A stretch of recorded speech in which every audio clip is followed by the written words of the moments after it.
सुप्रभात प्यारे बच्चों। आज हम पाठ 13 कबीर की वाणी का अध्ययन करेंगे। यह जो पाठ है वो बहुत ही महत्वपूर्ण है, क्योंकि इसमें हिंदी साहित्य के महान संत कबीरदास जी का जीवन परिचय दिया गया है और उनके कुछ महत्वपूर्ण दोहे बताए गए हैं। अनेक महान संतों ने भारत की पवित्र भूमि पर जन्म लेकर समाज को अपनी रचनाओं एवं अमृतवाणी से लाभान्वित किया है। इसी संत परंपरा की एक कड़ी संत कबीर हैं, जिन्होंने अनपढ़ होते हुए भी अपने दोहों, साखियों आदि से लोगों को ज्ञान की बातें सरल भाषा में समझाई हैं। आइए प्रस्तुत पाठ में संकलित उनके कुछ दोहों का अध्ययन करके हम भी ज्ञान लाभ प्राप्त करते हैं। संत कबीर का जन्म सन 1398 में वाराणसी में हुआ था। कहा जाता है कि उनको जन्म देने वाली एक विधवा ब्राह्मणी थी। उसने लोकलाज के भय से अपने नवजात शिशु को वाराणसी के लहरतारा नामक तालाब के निकट छोड़ दिया था। संयोग से उसी मार्ग से नीरू और नीमा नामक निसंतान जुलाहा दंपति गुजर रहे थे। उन्होंने शिशु को उठाया और अपने घर ले आए।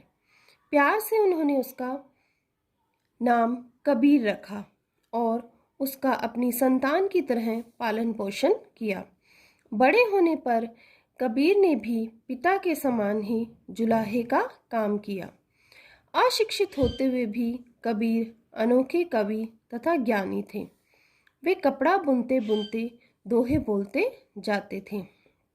जुलाहा कौन होता है? जो कपड़े बुनने का काम करता है, जिन्हें उनके शिष्य लिख लिया करते थे। अब देखो, जब ये कपड़ा बुनते रहते थे तो बुनते बुनते दोहे बोलते रहते थे, जिनको उनके शिष्य क्या करते थे? लिख लिया करते थे। इसी प्रकार उनका ग्रंथ बीजक तैयार हुआ। कबीर अपनी बात को सीधे स्पष्ट शब्दों में कह देने की कला जानते थे। उनके दोहों तथा साखियों में ज्ञान की गहरी बातें सरल भाषा में इस प्रकार समाई हुई हैं कि पढ़ने सुनने वाले व्यक्ति पर अपना जादू सा असर छोड़ती हैं। कबीर ने गृहस्थी भी बसाई। उनके एक पुत्र और एक पुत्री थे, जिनका नाम कमाल और कमाली थे। एक आम गृहस्थ की भांति वे साधारण जीवन जीते थे। वे जाति या धर्म के किसी भेदभाव को नहीं मानते थे।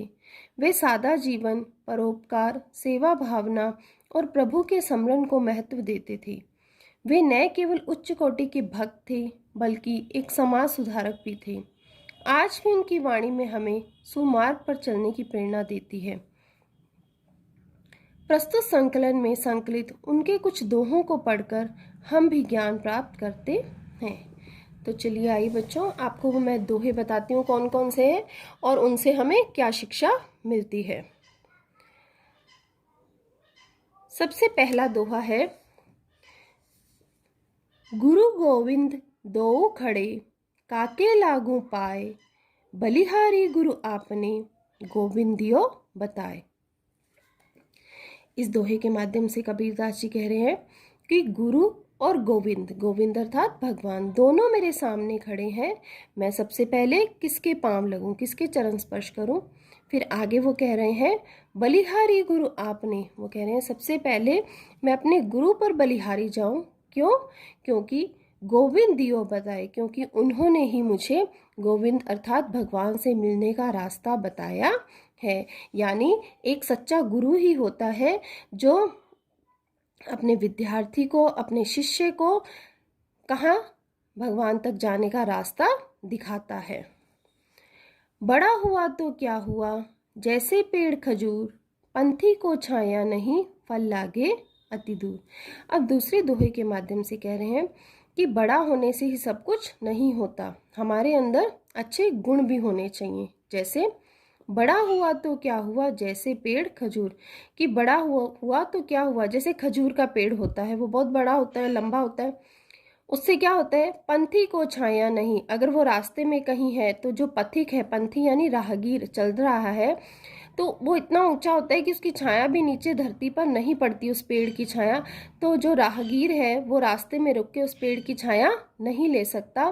फल लागे अति दूर, और उसके फल भी इतने ऊंचे लगे होते हैं कि अगर किसी को भूख लगी हो तो तोड़कर नहीं खा सकता। तो इसके माध्यम से कबीरदास जी कह रहे हैं कि हम कितने भी बड़े क्यों ना हो जाएं, लेकिन हमारे अंदर विनम्रता का भाव होना चाहिए। ऐसी वाणी बोलिए मन का आपा खोए, औरन को शीतल करे आपहु शीतल होए। अब हमारी भाषा, हमारी वाणी कैसी होनी चाहिए, इस बारे में वो शिक्षा दे रहे हैं हमें कि ऐसी वाणी बोलिए मन का आपा खोए। वो कबीरदास जी कह रहे हैं कि हम सभी को ऐसे शब्द, ऐसी वाणी बोलनी चाहिए जो मन के घमंड को दूर कर दे।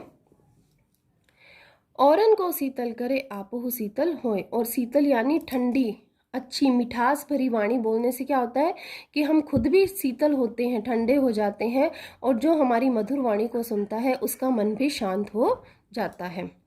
सांच बराबर तप नहीं, झूठ बराबर पाप, जाके हृदय सांच है ताके हृदय आप। अब इसमें सच्चाई के बराबर, सच्चाई की महानता बताते हुए कह रहे हैं कि सच्चाई के गुण का हमें आदर करना चाहिए, क्योंकि सच के बराबर कोई तप नहीं है। अगर कोई मनुष्य सच बोलता है तो इससे बड़ी कोई तपस्या नहीं है। क्यों? क्योंकि सच बोलने के कारण कई बार हम मुसीबत में भी फंस जाते हैं। हमें पता होता है कि हम सच बोलेंगे तो हमें दंड मिलेगा, लेकिन फिर भी हमें क्या बोलना चाहिए? हमेशा सच ही बोलना चाहिए। तो कबीरदास जी कह रहे हैं सांच बराबर तप नहीं, सच के बराबर कोई तप नहीं है, और झूठ बोलने के बराबर कोई पाप नहीं है। जाके हृदय साच है, जिसके हृदय में, मन में सच्चाई है, जो हमेशा सच बोलता है, ताके हृदय आप, उसके हृदय में आप यानी भगवान ईश्वर निवास करते हैं। किसके हृदय में? जिसके हृदय में सच्चाई है। अति का भला न बोलना, अति की भली न चूप, अति का भला न बरसना, अति की भली न धूप। अब इस दोहे के माध्यम से कबीरदास जी कह रहे हैं कि जरूरत से ज़्यादा, अति यानी अधिकता, हर चीज़ की बुरी होती है, नुकसानदायक होती है। जैसे अति का भला न बोलना, जरूरत से ज़्यादा बोलना भी उचित नहीं है, और ज़रूरत से ज़्यादा चुप रहना भी सही नहीं है, उचित नहीं है। जैसे अति का भला न बरसना, जैसे ज़रूरत से ज़्यादा बारिश होती है, उससे भी सब परेशान हो जाते हैं। तो अति का भला न बरसना, अति यानी ज़्यादा बरसात भी अच्छी नहीं है, और अति की भली न धूप, और बहुत तेज़ ज़्यादा धूप भी अच्छी नहीं है। दया कभू ना छाड़िए तू क्यों निर्दय होए, साईं के सब जीव हैं कीरी कुंजर दोए। अब इसमें कबीरदास जी मनुष्य को सीख दे रहे हैं कि हमें दया कभी नहीं छोड़नी चाहिए, है ना, और निर्दयी कभी नहीं होना चाहिए, क्योंकि जो जितने भी जीव हैं वो सब भगवान के ही हैं। फिर वो चींटी हो या हाथी, दोनों, छोटा या बड़ा, सब किसकी रचना है? ईश्वर की रचना है, भगवान के जीव है। इसलिए हमें किसी के भी प्रति निर्दयी नहीं होना चाहिए।